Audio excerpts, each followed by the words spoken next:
Aujourd'hui, dans Australie Express, un homme va devoir guider un train massif à travers le désert australien. Notre jolie petite locomotive semble avoir du mal. Dans la forêt tropicale, une technologie vieille de 120 ans est toujours d'actualité C'est très chaud. et affronte les paysages les plus hostiles du continent. Pendant que des fanatiques du réseau ferroviaire de Sydney vont s'amuser durant toute une journée. Il y a des centaines de millions de combinaisons possibles. Ce sont les rois de l'Outback. Il faut tout le temps être concentré.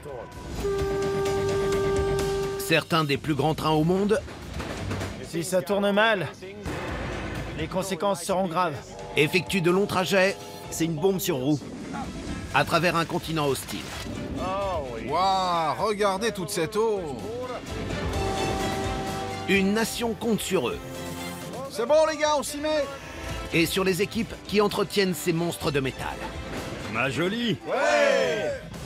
Ils transportent des quantités de nourriture, marchandises et minéraux sur des kilomètres. On est vraiment au milieu de nulle part. Des grands trains, Ça va être un défi pour nous. un grand pays. Personne l'a encore fait. On va voir.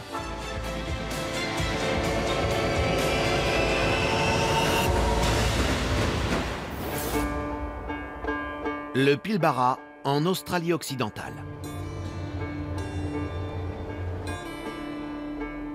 Jeff Wilson débute sa journée dès l'aube. On va se rendre aux mines. Il y a des chances pour qu'il pleuve. Ce qui signifie que la journée de travail risque d'être plus longue que prévu. Le poste de travail de Jeff n'est autre qu'un des plus longs trains du monde.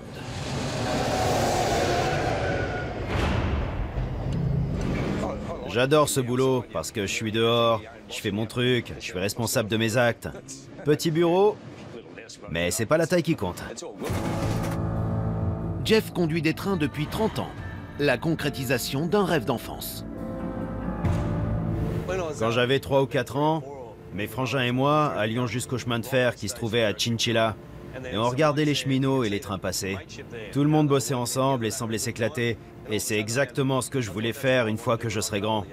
Ma carrière et mon rêve de gosse que j'ai pu réaliser. Mais Jeff a de lourdes responsabilités. Il doit être affûté physiquement et mentalement. J'ai signé la décharge, j'ai tous les documents du jour et je vais effectuer un test d'alcoolémie.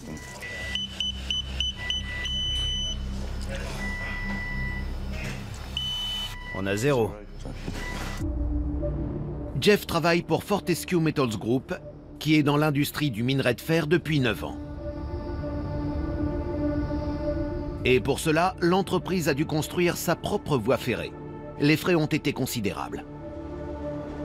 Le temps du retour sur investissement est arrivé.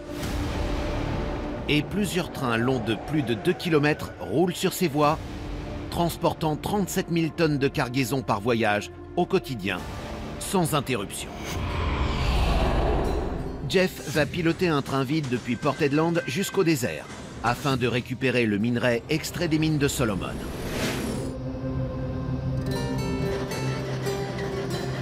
Dans cette région hostile, Jeff va devoir surveiller tout ce qui pourrait empêcher sa progression. Un rail endommagé pourrait nous causer des pépins. Des vaches sur la voie ferrée aussi. Ça pourrait immobiliser le train pour une durée indéterminée.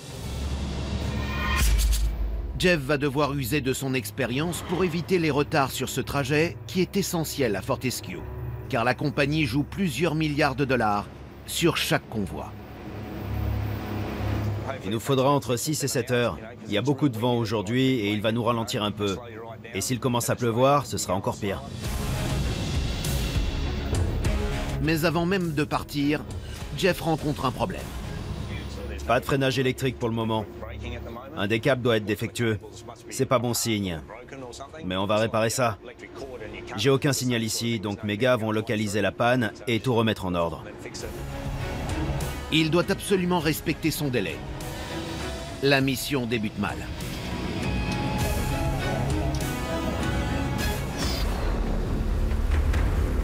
En Tasmanie,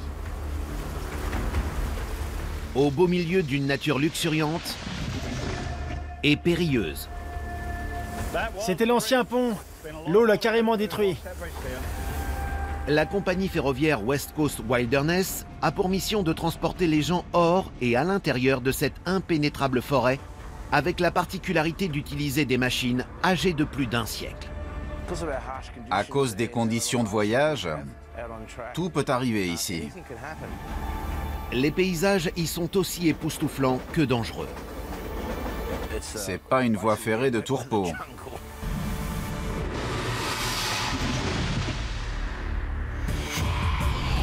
Une seule ligne traverse la forêt et la chaîne de montagnes située entre Queenstown et Strahan. La maintenance de la voie demande un travail permanent, dépendant de Boga et son équipe. On doit s'activer pour qu'ils puissent passer. Tous les jours, ils inspectent la ligne à l'aube, à bord d'un camion capable de rouler sur route, mais aussi sur rail. On fait un tour avant les trains, afin de sécuriser la voie pour les passagers et le personnel. La sécurité est une priorité. Boga et son équipe s'arrêtent à chaque station pour y tester l'équipement. Superviseur, garderie Nadina, vérification de routine. Qu'est-ce que tu me reçois? J'effectue cette vérification parce que si un de nos passagers est malade ou blessé, on peut communiquer avec la civilisation. On est responsable de toute la voie. On est à l'affût du moindre petit pépin. Et il y en a toujours. Et pendant que Boga et son équipe inspectent la voie, Ça pèle! 2 trains remplis de passagers se déplacent depuis chaque extrémité de la voie ferrée. L'ABT numéro 5 est parti de Strahan. Barry Walding en est aux commandes. Et l'ABT numéro 1, qui part de Queenstown, est conduit par Bob Smith. La voie a été construite en pleine nature en 1894. Afin de fluidifier le trafic, les trains doivent se donner rendez-vous à la boucle centrale. Le respect des horaires est impératif. Si on reste dans le rythme, tout marche à la perfection. Mais le moindre retard peut tout faire capoter en un instant. Les trains étant déjà en mouvement, Boga doit terminer son inspection au plus vite. Et devant lui, Oh non, un arbre est tombé. On va devoir le dégager rapidement. Premier arrêt, Berala, puis Regents Park, Birong, Yaguna, Monkstown et toutes les stations jusqu'à Sydenham. Je connais par cœur. Sydney. Ici, plus de 5 millions de personnes ont la possibilité de se déplacer grâce au réseau ferroviaire de la ville, le plus grand d'Australie. 350 trains y circulent à l'heure de pointe. Et on les contrôle ici. Pour transporter au quotidien le million de passagers, 2191 wagons effectuent 3252 trajets parfaitement programmés. Le moindre petit retard peut avoir des conséquences désastreuses sur l'ensemble du réseau. Et on doit s'adapter et réfléchir vite. Le réseau est généralement utilisé par les travailleurs de la ville. Mais certains cherchent à le conquérir lors d'une course, pas comme les autres. Débutant et terminant leur parcours à la gare centrale, les concurrents vont tenter de traverser les 178 gares qui composent le réseau ferroviaire de Sydney en une journée. C'est comme un marathon, mais un peu différent. On passe la journée dans un train, et c'est fatigant mine de rien. On le fait comme les gars qui escaladent des montagnes pour le défi. John, fonctionnaire, est le vétéran de ce jeu. Je fais ça depuis toujours. La première fois que j'ai commencé, j'avais 15 ans. Colin, consultant informatique, est le champion en titre et détenteur du record actuel qui est de 15 h 54 minutes et 14 secondes. Je travaille sur mes trajets en permanence. J'y réfléchis beaucoup. Et il vaut mieux parce qu'il existe des centaines de millions de combinaisons possibles. Mais n'oublions pas Ben, développeur web. J'utilise les applications en temps réel avec Ferveur. Elles vont m'aider à me guider à travers ce vaste labyrinthe. Elles sont essentielles pour me repérer. Ils vont courir les uns contre les autres avec pour objectif de battre le record actuel. Ce qui motive, c'est de battre le record et de figurer en première place sur la page du réseau social du groupe. Les règles sont simples. S'arrêter à chaque station une fois. Prendre des photos de certaines stations pour prouver notre passage. C'est assez marrant. Un véritable travail de titan. Il faut beaucoup de préparation et surtout courir vite. Il faut être organisé, persévérant et surtout motivé. C'est bien beau d'avoir un plan en tête. Mais si tout le réseau se plante, il n'y a rien à faire. J'ai entendu parler de cette course. Elle existe depuis quelques années. Si j'avais un conseil à donner aux participants, ce serait de faire autre chose de leur journée.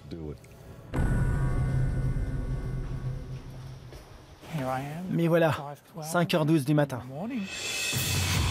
À la gare centrale de Sydney, le marathon labyrinthique est sur le point de débuter.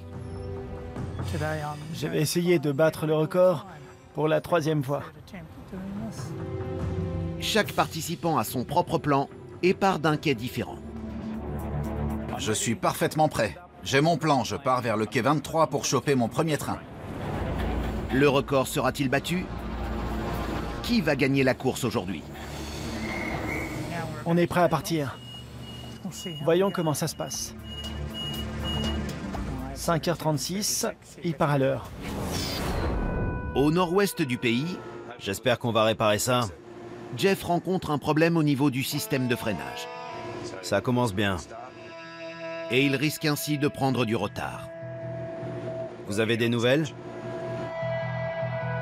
L'équipe de maintenance a repéré le problème au niveau d'un attelage. Ils vont réinitialiser le système. On réinitialise le CP. C'est parti. On a un système de freinage électronique sur tout le train. Il a été réinitialisé et tout s'est bien passé.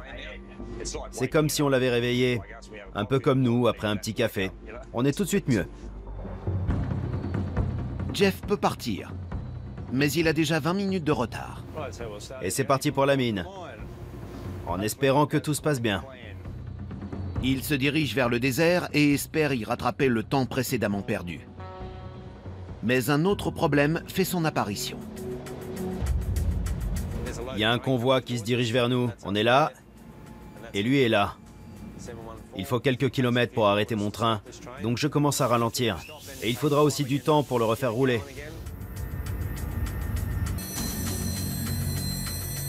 Maintenant, on va attendre que l'autre train passe. On va vérifier qu'il n'y a rien d'autre derrière. Il faut qu'on soit sûr que tout va bien. On repart dans 1 minute, dès que je suis sûr que la voie est libre. On peut y aller, on a eu le feu vert. Cette vieille fille est capricieuse au démarrage. On devient tous pareils avec l'âge.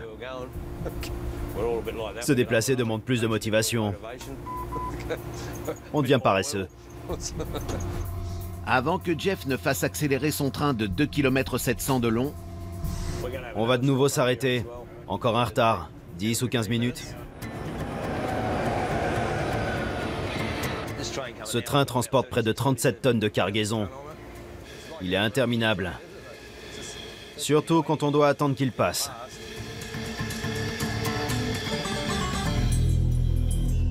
c'est un véritable embouteillage ferroviaire qui se déroule au beau milieu du désert.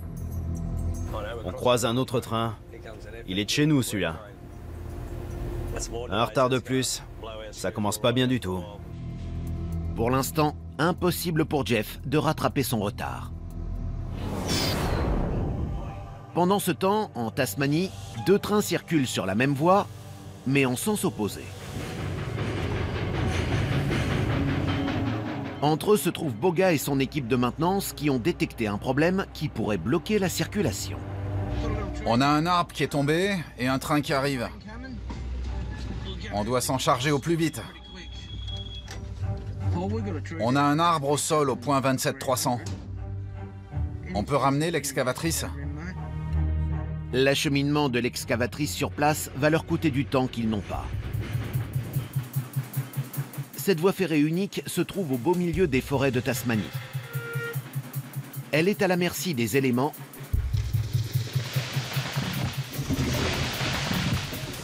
ce qui la rend plus dangereuse que tout autre. La locomotive numéro 5 est sur le point de grimper une des pires montées de Strahan. Énorme.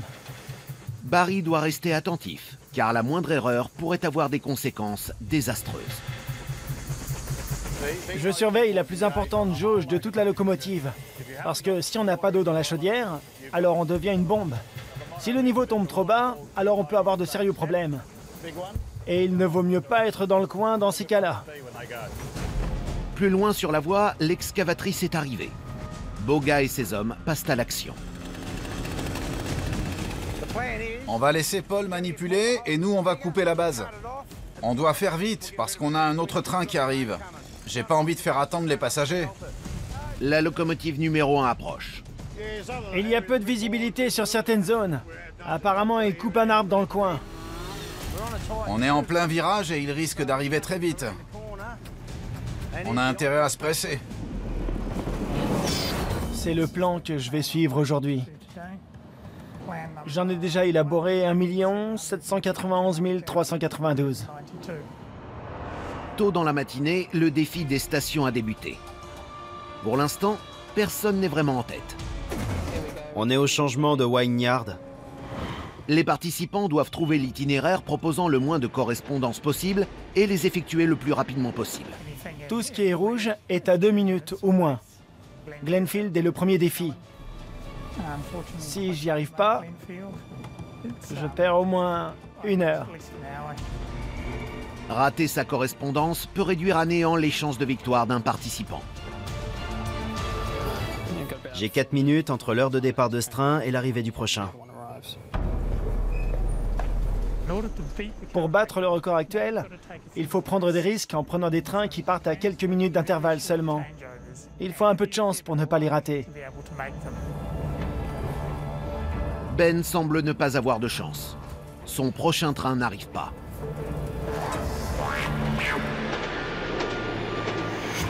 En approchant de la station de Glenfield, Colin rencontre également des problèmes. On retourne à Leppington. Je surveille le train que je veux. Son prochain train va arriver avec 30 secondes d'avance et il pourrait le rater. J'ai retourné le problème dans tous les sens. Cette correspondance est le talon d'Achille de mon plan. On s'échauffe les gambettes. S'il le rate, il va devoir trouver un plan B. Je vais courir. Il ne disposera que d'1 791 392 de combinaisons possibles. Celui-ci va à Port Hedland, je l'ai vu partir hier. J'espère pouvoir reprendre la route après son passage. Dans le Pilbara, Jeff a 300 km à parcourir et il est déjà en retard pour récupérer les 250 wagons remplis de minerais de fer. On a reçu le signal, on peut y aller. Je vais essayer de rattraper le temps perdu. Mais aujourd'hui, la voie est très fréquentée. On a croisé 2 trains, et on a un autre derrière qui se rend aux mines aussi. Et il pourra avancer que lorsqu'on avancera. J'espère pouvoir commencer à foncer et ne pas avoir à m'arrêter en permanence. C'est fatigant et on perd du temps. Jeff doit rester vigilant. Il fait 40 degrés à l'extérieur et il aura une redoutable chaîne de montagnes à franchir, à l'aller comme au retour. Quand on fait ce boulot, on oublie qu'on se trouve très loin de la civilisation. Si on tombe en panne et qu'on n'a plus de courant, on n'a plus d'air conditionné. Et en été, dans le Pilbara, il fait très chaud. C'est l'enfer sur Terre. C'est pourquoi on emmène toujours plein d'eau, au cas où on aurait un pépin. Parce que si ça arrive, on n'a pas d'autre choix que d'attendre que quelqu'un vienne nous sortir de cet environnement hostile. Pour éviter les drames, la voie est équipée d'un système de sécurité. Il y a un détecteur de chauffe des roues et des roulements sur les rails qui permet de repérer les éléments en surchauffe. Ensuite, si on en a, les gars du central nous l'annoncent par radio. Une détection de surchauffe et il perdrait encore plus de temps. Mais il a de la chance. Rien n'a signalé sur son train. C'est dommage qu'on ait dû s'arrêter plusieurs fois. La locomotive roule super bien aujourd'hui. Mais la partie la plus difficile est encore à venir. La chaîne de Chichester. On a parcouru 125 km. Donc on est à mi-chemin. Mais la partie la plus compliquée arrive pour les locomotives. C'est là qu'elles vont devoir se donner à fond et nous faire grimper les collines sans lâcher. Il y a des nuages là-bas qui pourraient être annonciateurs de mauvaises nouvelles. La pluie nous ferait glisser lors de la montée. Et ça nous fera encore prendre du retard. Le train approche de l'inclinaison redoutée. Jeff espère qu'il pourra la franchir sans aucun problème.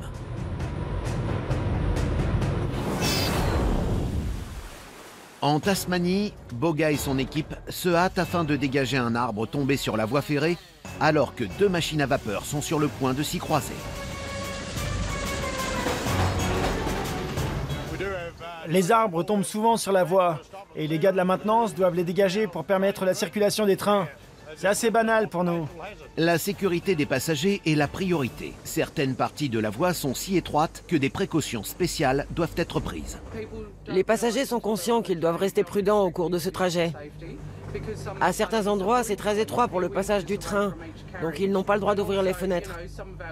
Et il y a aussi des ravins de 65 mètres de profondeur, donc nos portes sont toujours fermées à clé.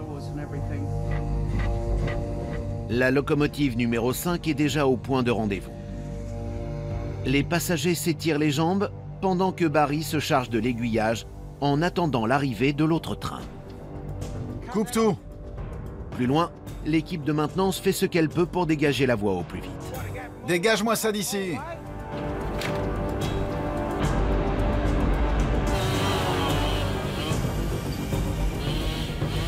Bien! On va pas faire attendre les trains. Il va arriver d'ici peu. On a bien travaillé. On peut repartir. Boga évacue son équipe de la piste et la locomotive numéro 1 arrive à la station. Joli. L'aiguillage a été fait. Ce serait pas idéal d'avoir 2 trains qui vont dans des directions opposées sur la même voie. Les 2 véhicules vont continuer leur voyage dans la forêt.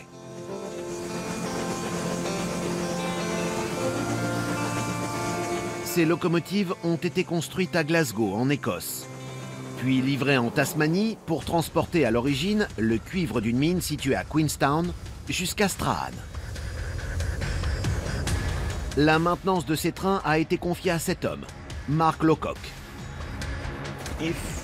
Si nos passagers se retrouvent en panne au beau milieu de la forêt, c'est pas terrible pour notre image de marque. Aujourd'hui, Mark a reçu un message étrange en provenance de la locomotive numéro 1. Ils m'ont appelé pour me signaler qu'il leur manque un siège, alors il faut que je le fasse remplacer. C'est vraiment super étrange. Comment tu sors du train avec un siège sous le bras sans que personne ne le remarque? Mais ils ont une autre mission à effectuer. Mark et son équipe se dirigent vers Strahan pour se charger de la locomotive numéro 1 dès son arrivée afin qu'elle puisse repartir dans les plus brefs délais.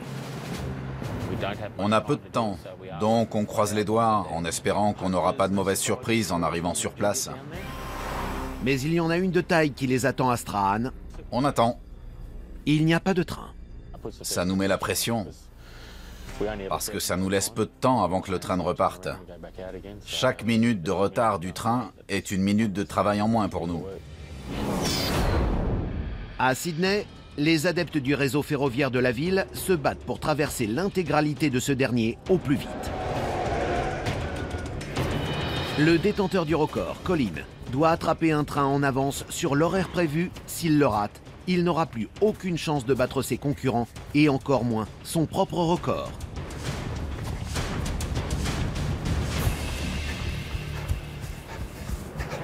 Son concurrent John se trouve dans le train en partance. Colin va arriver?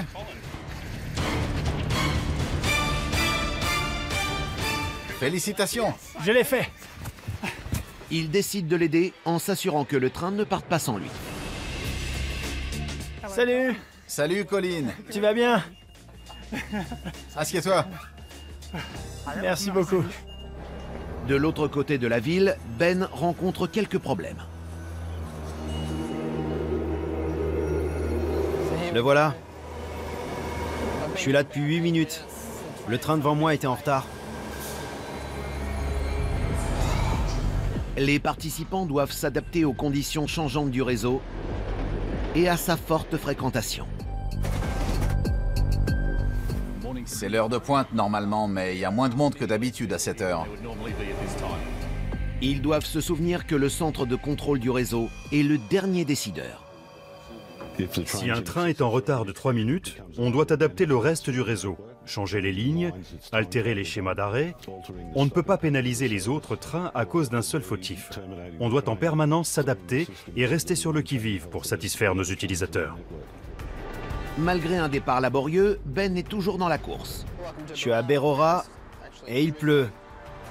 À part ça, tout va bien. Il va devoir effectuer une des plus difficiles connexions de son plan, la station de Epping. Soit ça se passe bien, soit très mal. Les participants l'ont surnommé le Mont Epping. Colin l'a déjà franchi plus tôt. Il y a un très long escalator, puis un deuxième, encore plus long. On n'a qu'1 minute pour arriver en haut. Le passage de Ben est bloqué. Il y a beaucoup de monde. S'il rate sa correspondance, la course de Ben est terminée. On va passer au milieu des montagnes, et c'est là qu'on va voir ce que nos locomotives ont dans le ventre.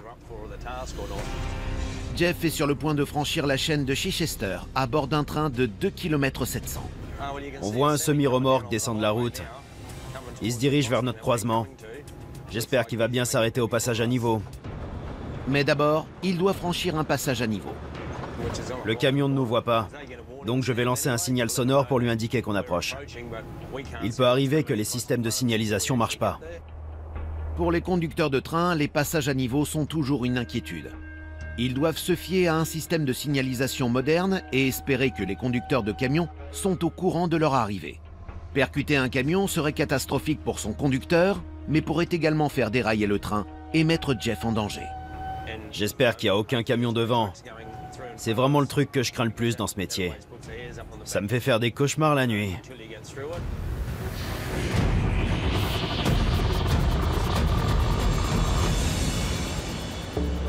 Le système d'avertissement est fiable et le camion attend sagement le passage du train. On commence la montée.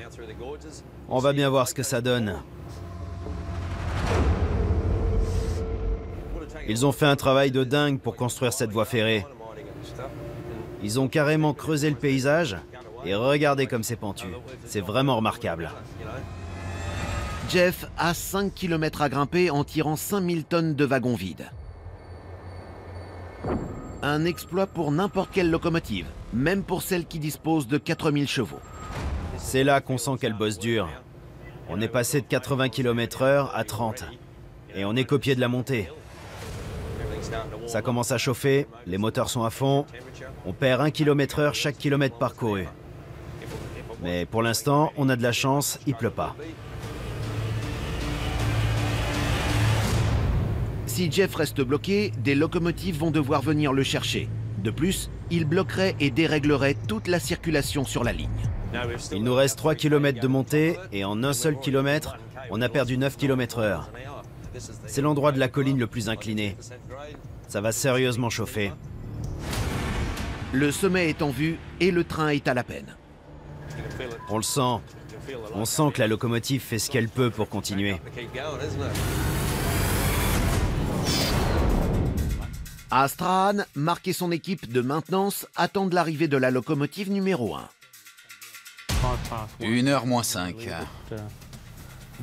Et ils partent à 2h15. On a très peu de temps.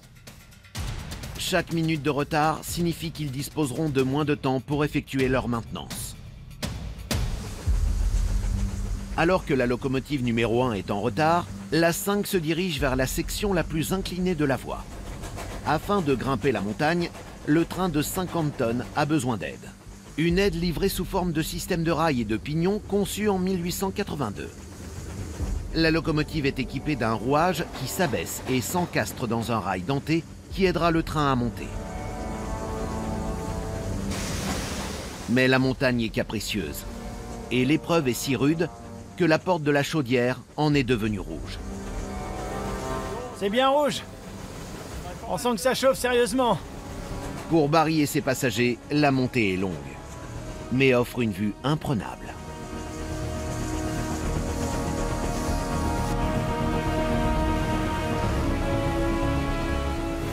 Y a rien de mieux que ce boulot. La locomotive arrive à une des gares. Barry peut donner à l'engin une boisson bien méritée. Les 3 choses essentielles pour qu'une locomotive fonctionne parfaitement, l'eau, le combustible et la vapeur. Il arrive, je crois. Le voilà. À Strahan, la locomotive numéro 1 arrive enfin, mais le temps d'intervention alloué à Mark et son équipe est passé de 75 minutes à 20. Ils vont tout d'abord remplacer le siège mystérieusement disparu. Et voilà. On trouvera l'autre. Il doit être dans le coin. Ils passent ensuite au frein. Il faut une plaquette ici. Ce remplacement est banal, mais difficile à effectuer. Chaque wagon est équipé de 8 plaquettes. Ce sont donc 24 plaquettes qui doivent être examinées et remplacées immédiatement en cas de besoin. C'est un peu serré, mais il reste qu'un wagon à vérifier après celui-là. J'espère qu'on va terminer dans les temps.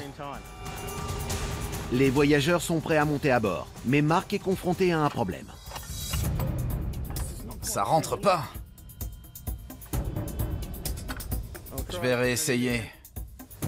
C'est pas normal. À Sydney, la course des stations bat son plein. En arrivant à Epping, il y avait des étudiants partout. Pour effectuer une correspondance et rester dans la course, Ben ne dispose que d'1 minute pour escalader 2 gigantesques escalators. Je dois me frayer un chemin pour arriver aux escalators. S'il échoue, il peut dire au revoir à la victoire. Si je tombe dans les escaliers, comme ça m'est déjà arrivé auparavant, je vais rater mon train.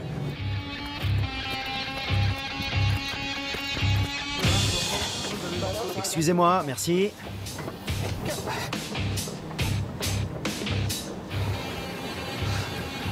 J'ai réussi. Tout va bien. 31 stations pour Ben, plus que 147. Colin, le champion en titre, avance de son côté. Il est à la recherche permanente des plus courtes correspondances possibles. John le suit de près et l'aide comme il peut.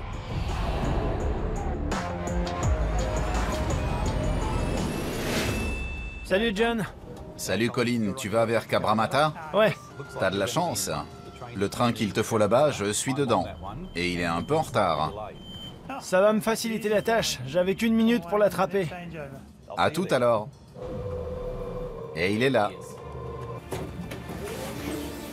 John partage ses informations. Il y a 2-3 minutes de retard sur les trains arrivant de Campbelltown, donc 3 minutes de retard pour sortir de la ville. Qui serviront à Colin pour la suite de la course. Ça pourrait nous jouer des tours. On verra. Les concurrents se séparent, mais sur le train suivant, Colin va devoir se battre pour rester dans la course. On arrive à la gare centrale. Et mon train n'est toujours pas parti. Il y a toujours une chance. Non, les portes sont fermées. Et voilà, je l'ai raté. Je dois changer de plan. John, le vétéran, rencontre également quelques problèmes.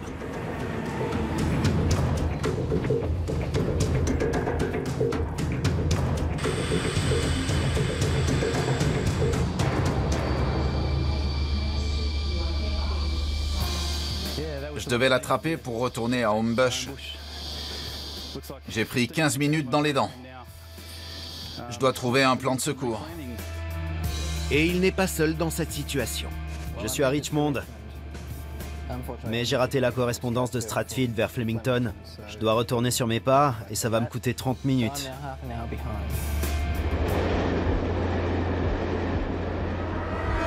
À mi-course, Laissez sortir les gens du train. la tension monte. On est presque au sommet. Il nous reste 3 petits kilomètres à monter.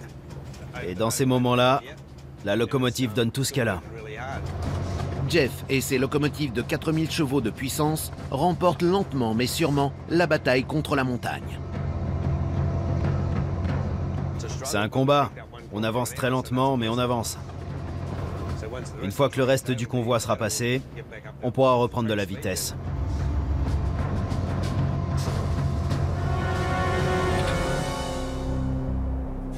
il est au sommet.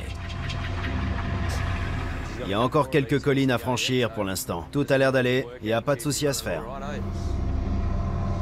Sous l'accablante chaleur, les locomotives tournent en permanence. Et le train aborde la seconde colline. On est à 27 km/h. On est presque au sommet. On a perdu 50 km/h rien que sur cette colline. Il ne pleut toujours pas, mais alors que Jeff combat la troisième montée, une nouvelle menace se profile à l'horizon. Il y a un feu. C'est assez effrayant qu'il y ait un feu alors que tout est bien vert partout. Les feux sont dus aux éclairs. En cas d'incendie, les trains doivent s'arrêter à une certaine distance, et cela pour une bonne raison. S'il devient incontrôlable et vient vers nous, on va avoir de très gros problèmes. Les tuyaux entre les wagons pourraient fondre à cause de la chaleur. Ça pourrait engendrer de nombreuses complications. On m'a signalé que je peux avancer. C'est une bonne nouvelle, c'est déjà une inquiétude en moins. Jeff est presque à destination. Une fois en haut, on reprend de la vitesse. Ce sera parfait. On va peut-être même arriver à l'heure. Après un épique voyage de 300 km, le train de Jeff, composé de 250 wagons, arrive enfin aux mines. On arrive avec 1 minute d'avance. C'est propre. Je pensais pas arriver à l'heure. Je suis content, c'est formidable. J'ai accompli ma mission et j'ai bientôt terminé ma journée. Je suis heureux, ça me donne le sourire. Mais demain, il devra accomplir les 300 km du retour, chargé cette fois de 37 000 tonnes de minerai de fer.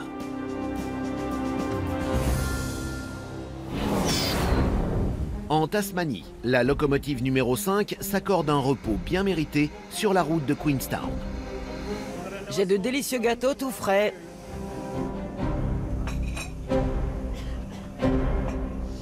Pendant qu'à Strahan, Mark lutte afin de remplacer une plaquette de frein défectueuse.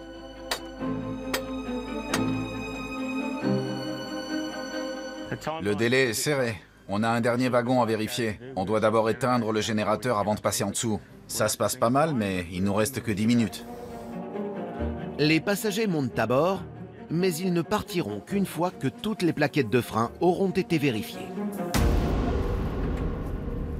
Mark rencontre un problème qui pourrait compromettre toute l'opération. C'était pas censé arriver. J'arrive pas à la mettre. Je vais réessayer. Les secondes passent, et Mark s'active pendant que les passagers continuent de monter à bord. T'en as un autre? Je vais changer pour voir.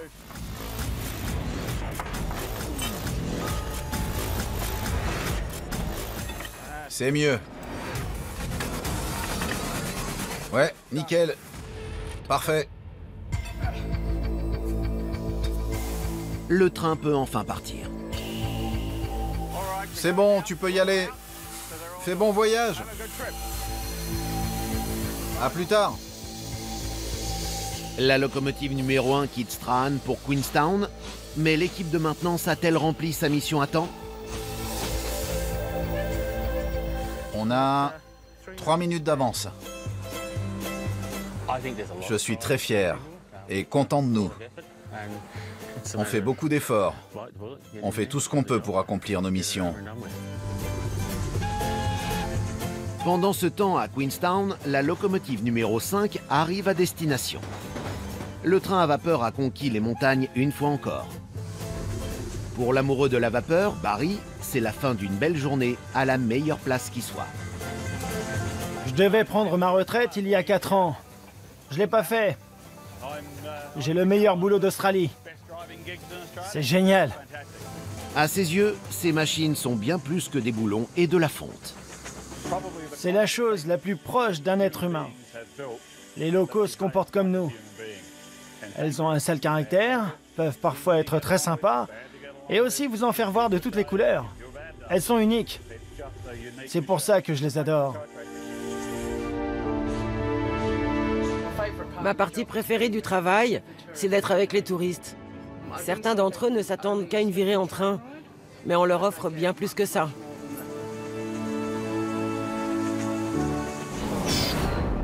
c'est la dernière étape du défi des stations. J'ai une course à gagner. Les participants luttent, ils sont fatigués et commencent à commettre de nombreuses erreurs. Je vais pas pouvoir atteindre la correspondance de Bondy avant d'aller à Berora. Je vais être obligé d'en abandonner une. C'est le moment du dernier effort. Je vais sauter dans ce train et croiser les doigts.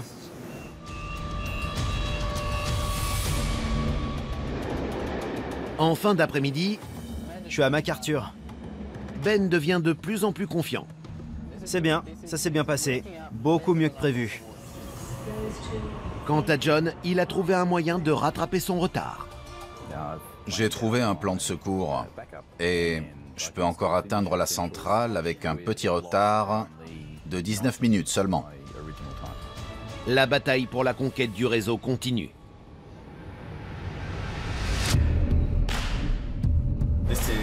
C'est maintenant ou jamais. Le train pour Waterfall devrait attendre sur le quai et mon train devrait me déposer juste à côté. Si ça marche pas, je suis fichu.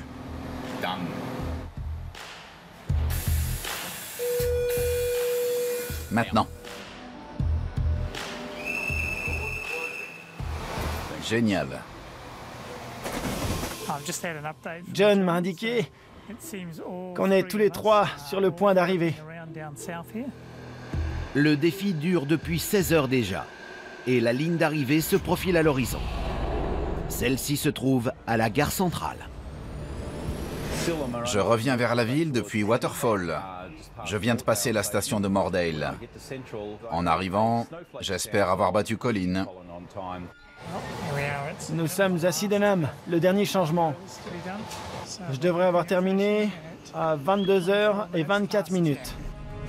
Mais où en est Ben? « 178 stations. Ne voyant pas ses concurrents, il pense avoir gagné la course. Mais surprise, Colin, le champion en titre, est déjà là. 17h, 8 minutes et 11 secondes. Pas aussi bien que prévu, mais je me suis bien débrouillé sur la fin. J'ai gagné pas mal de temps pour terminer à un peu plus de 17 heures. J'ai gagné, on dirait. Félicitations. Merci. Bravo. Toi aussi. Bravo. Merci. Je me suis dit que j'allais terminer dernier, mais en fait non, je suis second. Second, c'est déjà pas mal. Je me suis éclaté. C'est un bel exploit, même si j'ai pas accompli le temps que j'aurais voulu. Je suis arrivé au bout et c'est ce qui compte. Encore bravo.